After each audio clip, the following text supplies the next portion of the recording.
Pois muito bem, continuamos conversando aqui com o professor de Direito aposentado e de História também, Sebastião Carlos Gomes de Carvalho. Sebastião Carlos, para nós, carinhosamente chamado só de Sebastião Carlos, que também é presidente da Academia Mato Grossense de Letras. Nesse segundo bloco, vamos falar das suas propostas.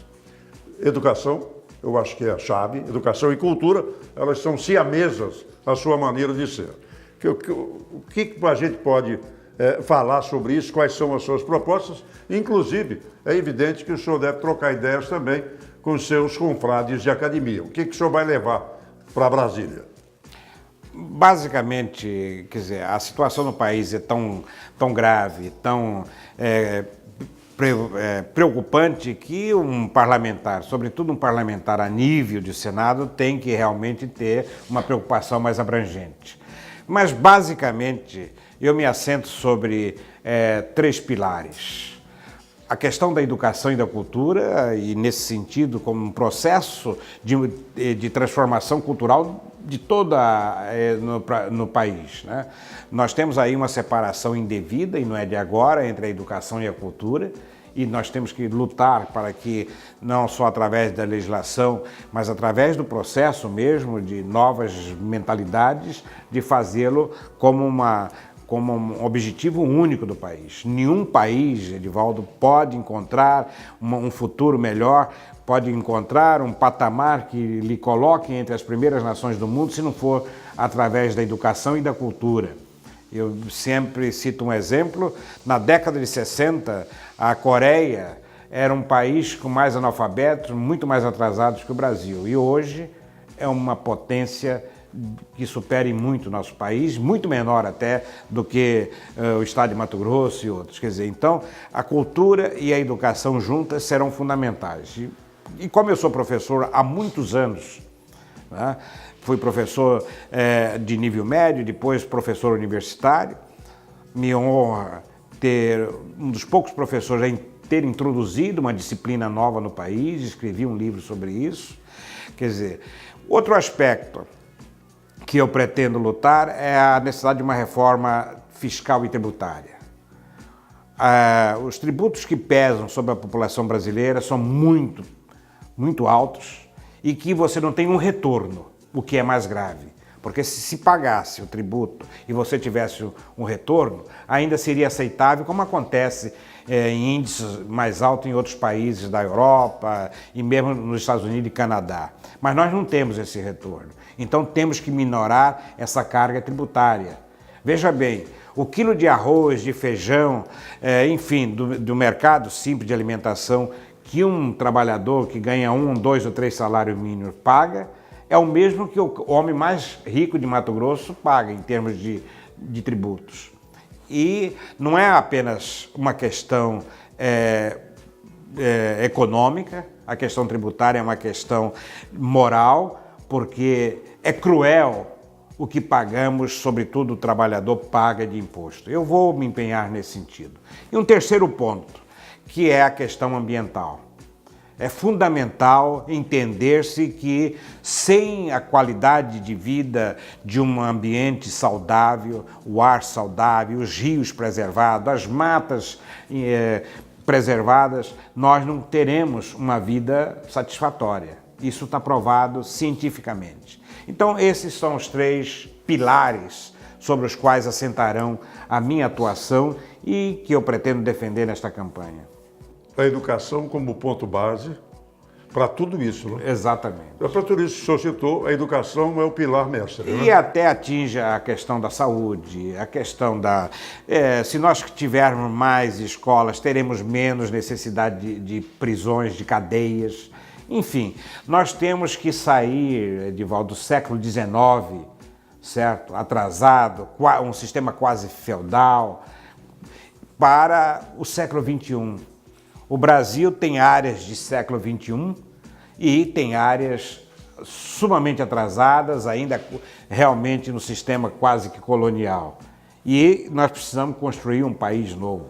E eu espero que, neste momento, no país, haja pessoas pensando igual, certo? É um processo de construção, é como se estivéssemos plantando uma semente para gerar frutos no futuro. Eu penso, Edivaldo, que o político tem a obrigação de se preocupar não com a próxima eleição, mas com as próximas gerações. Nós estamos vendo hoje um sistema político arcaico, ultrapassado, corrupto, eleitoralmente falando, partidariamente falando, em que o sujeito se preocupa apenas em se dar bem e não tem uma preocupação, não tem uma visão. E isso resultou que não apenas na corrupção, na necessidade de o sujeito a falar que ele é ético para que a população entenda. A ética vai chegar a um certo ponto que ninguém será político sem ser ético, como uma necessidade intrínseca, natural, normal. E o debate dos grandes temas. Nesse momento exato aqui em Mato Grosso, que grandes temas estão sendo levantados? Nesses dois últimos congressos, representação de Mato Grosso no Congresso Nacional, que grandes temas foi levantado por políticos mato-grossenses? Então, essa é a questão. Mato Grosso não pode ser apenas encarado e tido como grande produtor de grãos. É o maior produtor de soja, de algodão, etc. E não tem a correspondência da participação política, da respeitabilidade nacional sobre Mato Grosso. E é esse encargo que nós colocamos sobre a nossa responsabilidade. Essa voz forte que o senhor quer chegar no Congresso Nacional. Com essa voz forte, com esses temas, discutindo, argumentando e brigando. Aliás, o meio ambiente é bandeira da sua candidata à presidência da República. Exato. Foi essa uma das razões pelas quais escolhi a rede. Não só pela questão ética que está implícita na vida da Marina, na própria postura do nosso partido, mas, sobretudo, essa questão ambiental, que é necessária. Nós temos que mostrar que a proteção dos recursos naturais ela não é prejudicial ao agricultor, ao agronegócio, nada. Nós temos que criar a ideia de que pode-se ter aqui em Mato Grosso o que nós chamamos, e existe hoje no mundo, o ecodesenvolvimento, que você pode ter o crescimento econômico junto com a proteção ambiental. Porque até hoje nós não temos desenvolvimento. É um equívoco quando se fala, e lamentavelmente às vezes até nas universidades, que nós temos o desenvolvimento X. Nós não temos desenvolvimento, nós temos um crescimento. O desenvolvimento é um outro termo porque ele abrange toda a população. São os benefícios do crescimento econômico que são derramados, distribuídos pela toda a população. Quando há uma concentração de riquezas, quando há em mãos de poucos o poder econômico, isso não significa desenvolvimento, isso significa crescimento. Desenvolvimento é quando toda a população é beneficiada por esse crescimento econômico. Mas, professor Sebastião Carlos, a agricultura mato-grossense e a pecuária mato-grossense, as duas unidas, já sinalizaram para a preservação do meio ambiente.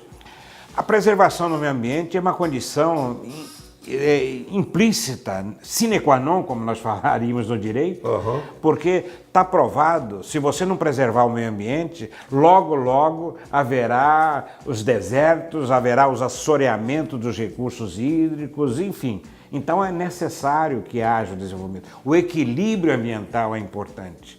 E esse só é um dos pontos fundamentais. Eu falo isso como professor de Direito Ambiental, autor de vários livros na área. Eu agora acabo de ser eleito para a Academia Paulista de Letras Jurídicas. O meu discurso de posse o mês passado foi nesse sentido também. 2 pontos, a questão realmente de preservação ambiental e a questão da discussão jurídica sobre as instituições no país. Perfeito. A gente vai fazer mais um pit stop aqui e voltamos para a sequência da nossa conversa com o professor Sebastião Carlos, candidato ao Senado da República. Até já.